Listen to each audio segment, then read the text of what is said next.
করবে। সুবহানাল্লাহ, জান্নাত কত সুন্দর জায়গা। কিছু মানুষকে আল্লাহ পাক রব্বুল আলামিন জান্নাতে নিয়ে যাবেন হাঁকিয়ে, মানে ধমকিয়ে ধাক্কিয়ে জান্নাতে নিয়ে যাবে। আবার কিছু মানুষকে জাহান্নামে ধমকায় ধাক্কায় নিয়ে যাবে। বলে জান্নাতেও ধমকায় ধাক্কায় কেন নিবি? জাহান্নামে তো ধমকা ধাক্কায় নেবে, কারণ জাহান্নাম কঠিন জায়গা, আর জান্নাতে কেন ধমকায় ধাক্কায় নেবে?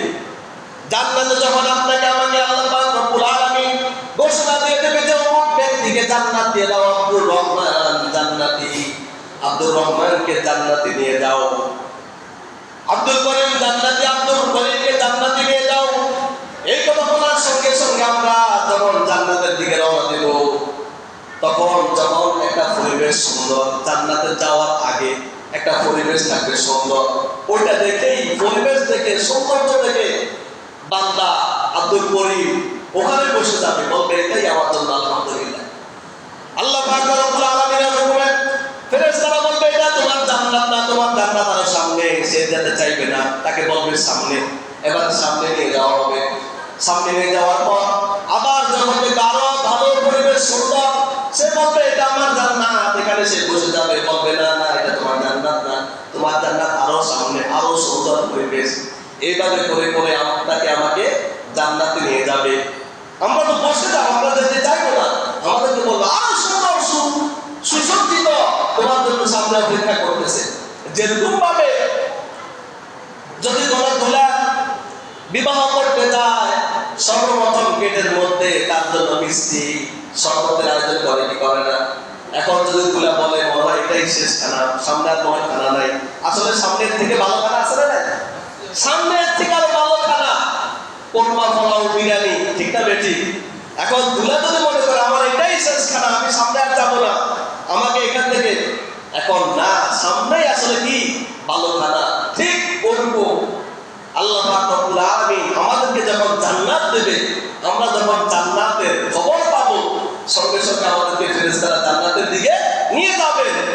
আমরা কিছু দূর যাওয়ার পর যখন পরিবেশ সুন্দর দেখবো, ভালো বিছানা দেখবো, ভালো অবস্থা দেখবো, তখন ফেরেশতারা বলবে এটা তোমার জান্নাত না, তোমার জান্নাত আরো সামনে, আরো সুন্দর মুখরিত পরিবেশ, ওটাই হচ্ছে তোমার জান্নাত, এটা নয়।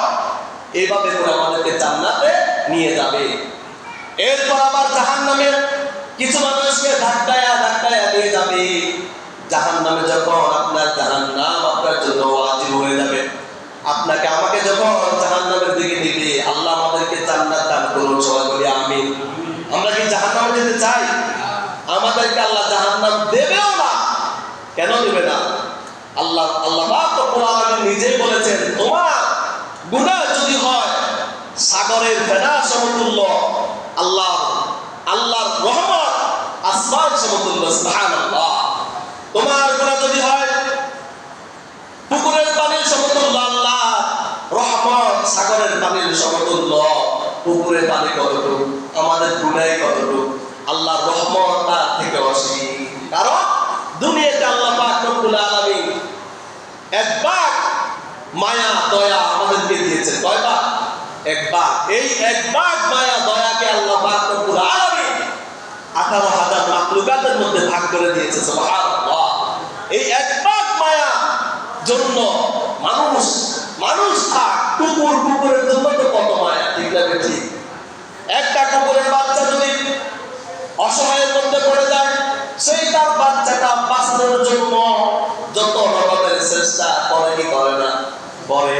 একটা চড়ুই পাখির বাসায় আপনি ঢিল মারে, দেখবেন চড়ুই পাখিটা চতুর্দিকে শুধু ডাকতেই থাকবে, সারাদিন চিল্লাতে থাকবে, আমার বাচ্চার দিকে, আমার বাসার দিকে আক্রমণ করেছে, কে কোথায় আছো আসো। তার বাহিনীরা সবাই এসে একসাথে জড়ো হয়ে কিচির মিছিল করতে থাকবে, চিৎকার বাক্য করতে থাকবে। একটা চড়ুই পাখি ওই সময় যদি আমাদেরকে